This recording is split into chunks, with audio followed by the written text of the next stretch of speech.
नमस्कार, मैं गोपाल मंडल। मेरा यूट्यूब चैनल लाइफ मेकर में आपका स्वागत है। आज मैं माउंटेन यानी पर्वत के बारे में जानेंगे कि पर्वत क्या है। पर्वत या पहाड़ भूमि पर प्राकृतिक रूप से ऊंचा उठा हुआ हिस्सा को पर्वत कहते हैं, अर्थात भूमि के ऊपर आकस्मिक अचानक जब भूमि की सतह ऊपर उड़ जाती है तो उसे हम पर्वत या पहाड़ का संज्ञा देते हैं। अर्थात पर्वत या पहाड़ भूमि पर प्राकृतिक रूप से ऊंचा उठा हुआ हिस्सा को पर्वत कहते हैं और यह आकस्मिक होता है, यह अचानक होता है। इसका कोई निश्चित समय नहीं होता है, ये कभी भी हो सकता है। अब हम देखते हैं कि पर्वत 4 प्रकार के होते हैं। पहला बलित पर्वत, दूसरा भ्रंश पर्वत, तीसरा ज्वालामुखी पर्वत, चौथा अवशिष्ट पर्वत। यानी पर्वत 4 प्रकार के होते हैं। पहला पर्वत वलित पर्वत है। वलित का अर्थ होता है मुड़ जाना, यानी वलित पर्वत को मोड़दार पर्वत भी कहते हैं। इसे फोल्ड माउंटेन भी कहते हैं। अर्थात जब धरती के नीचे प्लेटों में अभिसारी गति होती है, यानी 2 प्लेट एक दूसरे के करीब आते हैं और आने से वो टकराते हैं, तो एक प्लेट नीचे की तरफ और एक प्लेट उस प्लेट के ऊपर चढ़ जाते हैं।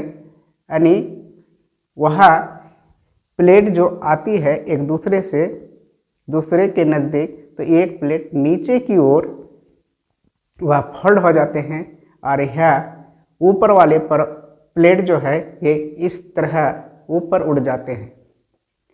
तो यह एक पर्वत के रूप धारण कर लेती है। तो ऐसे व्यवस्था को, ऐसे आकृति को, ऐसे भू आकृति को हम बलित पर्वत कहते हैं। और हम देखते हैं कि बलित पर्वत के मुख्य उदाहरण जो परीक्षा में अक्सर पूछे जाते हैं, वह उदाहरण है कि जैसे हिमालय, ये भारत में, आल्प्स पर्वत यूरोप में, रॉकी पर्वत उत्तर अमेरिका में, एंडीज पर्वत दक्षिण अमेरिका में ये पाए जाते हैं। ये बलित पर्वत के बहुत अच्छे उदाहरण है, बहुत सुंदर उदाहरण है। और दोस्तों याद रखेंगे कि एंडीज पर्वत जो दक्षिण अमेरिका में पाए जाते हैं, ये विश्व का सबसे लंबा पर्वत है और इसकी ऊंची चोटी का नाम एकांगुआ है। यानी एंडीज पर्वत जो दक्षिण अमेरिका में पाए जाते हैं, यह विश्व की सबसे लंबे वलित पर्वत है और इसकी ऊंची चोटी जो है वो एकांगुआ है। ऊंची चोटी का नाम एकांगुआ है। याद रखेंगे, ये परीक्षा में अक्सर पूछे जाते हैं। दूसरा भ्रंश पर्वत। भ्रंश पर्वत जब पृथ्वी के अंदर जब कोई हलचल होती है तो वह दो पार्ट, यानी 2 पार्ट 3 पार्ट में वह बढ़ जाती है और 2 पार्ट जब नीचे धस जाती है और 1 पार्ट ऊपर उड़ जाती है, तो दोनों पार्ट से जब हम देखते हैं तो वह ऊपर उठा हुआ भाग वह पर्वत के रूप में दिखाई देता है। तो तब हम इसे भ्रंश पर्वत कहते हैं। दूसरा जब 3 फोल्ड हो जाता है, 3 टुकड़ा हो जाते हैं, और जब 2 टुकड़े यथावत रहती है, ज्यों का त्यों रहती है, और बीच वाले हिस्सा धंस जाते हैं, तो तब वह एक घाटी के रूप में बन जाती है और दोनों तरफ वह पर्वत के रूप में वह दिखाई देता है। तो इसे भी हम भ्रंश पर्वत या बलित पर्वत कहते हैं। तो इसका भ्रंश पर्वत या ब्लॉक पर्वत कहते हैं।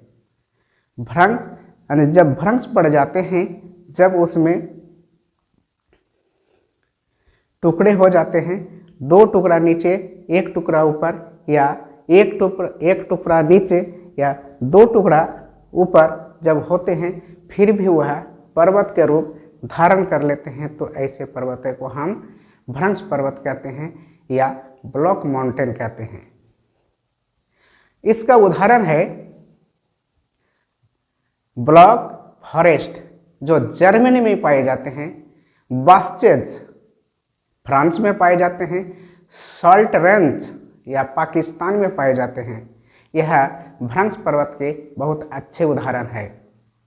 ब्लॉक फॉरेस्ट जर्मनी में, बास्चेज फ्रांस में, सॉल्ट रेंज पाकिस्तान में ये पाए जाते हैं। तीसरा प्रकार के जो पर्वत है वह है ज्वालामुखी पर्वत। ज्वालामुखी पर्वत वह है कि ज्वालामुखी क्रिया के फलस्वरूप जो स्थलाकृति का निर्माण होता है, ज्वालामुखी के दौरान जो लावा निकलती है, उस लावा जमा होने के कारण, ठंडा होने के कारण जो स्थल के ऊपर, भूमि के ऊपर जो आकृति बनती है, उसे ही हम ज्वालामुखी पर्वत कहते हैं। यह पर्वत के ऊपर जो गड्ढा होता है उसे क्रेटर कहते हैं, और जब क्रेटर में वर्षा का जल भर जाता है तो उसे क्रेटर झील कहते हैं, और जब क्रेटर बड़ा हो जाता है तो उसे काल्डेरा कहते हैं। विश्व का सबसे ऊंचा ज्वालामुखी पर्वत कार्टोपैक्सी है जो दक्षिण अमेरिका में पाए जाते हैं। यानी विश्व का सबसे ऊंचा ज्वालामुखी पर्वत कार्टोपैक्सी जो दक्षिण अमेरिका में पाए जाते हैं। यानी कार्टोपैक्सी विश्व का सबसे ऊंचा ज्वालामुखी पर्वत है और यह दक्षिण अमेरिका में है। स्ट्रम्बली को भूमध्य सागर का प्रकाश स्तंभ कहते हैं। तो दोस्तों, ये ज्वालामुखी पर्वत के इतने सारे जानकारी आप हमेशा के लिए रखेंगे, क्योंकि यही सब प्रश्न परीक्षा में पूछे जाते हैं। अब हम देखते हैं कि दोस्तों कि ज्वालामुखी पर्वत का नाम एवं उदाहरण। जैसे 1 नंबर में है फ्यूजियामा, वो जापान में है। पोपा म्यांमार में है। मोनो लोभा हवाई द्वीप समूह यानी संयुक्त राज्य अमेरिका में है। शास्ता संयुक्त राज्य अमेरिका में है। रेनियर ये भी संयुक्त राज्य अमेरिका में है। किलिमंजारो तंजानिया में है एवं वेसुवियस इटली में है। अब हम देखते हैं दोस्तों अवशिष्ट पर्वत। अवशिष्ट पर्वत वह पर्वत है जो पर्वत टूट फूट के, घिस के, अपक्षयित होके भी वो जो शेष भाग बचे हुए हैं, जो कुछ उसका अवशेष बचे हुए हैं, उसे ही हम अवशिष्ट पर्वत कहते हैं। अर्थात मूल पर्वत घर्षित होकर, टूटकर, अपक्षयित होकर जो अभी भी वह कुछ बचे हुए हैं, कुछ बचा हुआ अंश को हम अवशिष्ट पर्वत कहते हैं। जैसे विंध्याचल की पहाड़ी, सतपुड़ा की पहाड़ी, महादेव, पश्चिमी घाट, पूर्वी घाट की पहाड़ी, नीलगिरी की पहाड़ी, पारसनाथ की पहाड़ी तथा राजमहल की पहाड़ी। तो ये सारे जो पहाड़ी है, ये सारे जो पर्वत का जो अंश बचा हुआ है, पर्वत का कुछ हिस्सा बचा हुआ है, वह टूट फूट के घिस के अपक्षयित होकर जो उसका शेष कुछ भाग बचा हुआ है, तो ऐसे भागों को हम अवशिष्ट पर्वत कहते हैं। तो दोस्तों अगले क्लास में फिर आएंगे, फिर अगले विषय लेके। अभी तक के लिए जय हिंद।